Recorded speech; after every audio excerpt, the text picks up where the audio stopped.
What's going on, everyone? John Renger from Techno Buffalo here, and today we are taking a first look at the brand new, just announced Pixel 2 and the Pixel 2 XL right over there. As you can see, I am at the Google event. There you go, MKBHD cameo right there.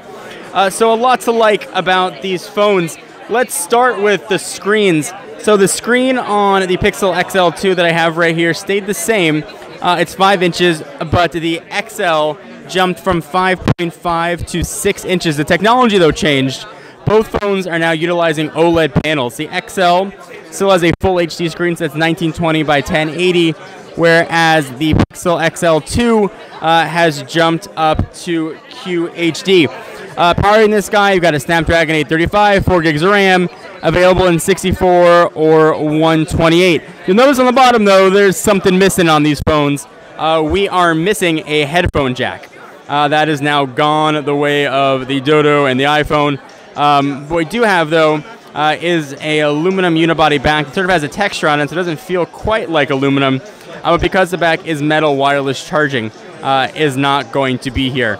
The camera, though, is a giant deal. The original Pixel camera was awesome. If you remember, it had a DxO score of 89. At the time, it was the highest that had ever been given to a mobile phone. They upped their game here. This one got a DxO score of 98, which is pretty unprecedented. It's a little bit better than 12 megapixels, and 8 megapixels on the front. It's about an f1.8 aperture. But there's a lot of course, when it comes to Pixel phones, a lot of software tweaks. So first, very similar to what we've seen from HTC, and of course, since they pretty much just bought the engineers from HTC, you can now squeeze the phones and things will happen. You can launch the assistant and stuff just by giving it a squeeze. And they claim that it'll work in a case, and also some difference between accidental squeezes. Also, you'll notice the UI here is different. The dock is different, the Pixel launcher. So you've got your dock right across the top, then persistent Google search, and then you've got your navigation buttons down below. I don't quite know how I feel about that as I sort of go through and scroll through screens, but it is what it is. Google search now lives at the bottom. Of course, Android 8.0 Oreo is here as well. Also new, we now have an always-on display, and you'll see things that will start to populate here, like notifications and other things as the software gets more mature. And if this was a bit of a quieter atmosphere, if I was going to play music, the phone will automatically know what song was playing and show it down below. And you can play a drinking game at the event here. How many times Google said machine learning, but that's what's sort of taking care of all the heavy lifting here with the phone. It looks pretty nice, and it feels pretty nice in the hand. I know a lot of you guys are big into speakers. We now have front-facing speakers on these phones on the top and bottom.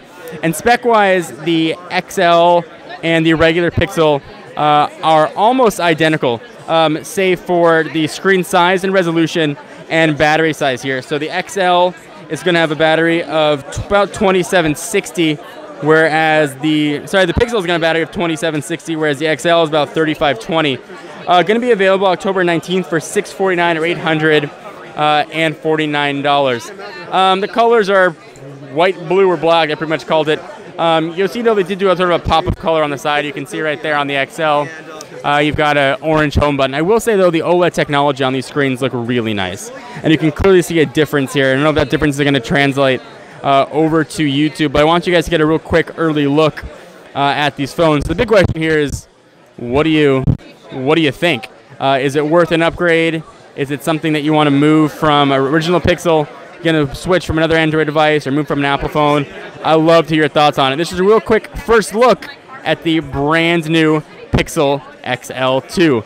So then you guys also know what you think about these live videos we're doing from the events. Love to hear your thoughts on that. Until next time, I'm John Rettinger from Techno Buffalo.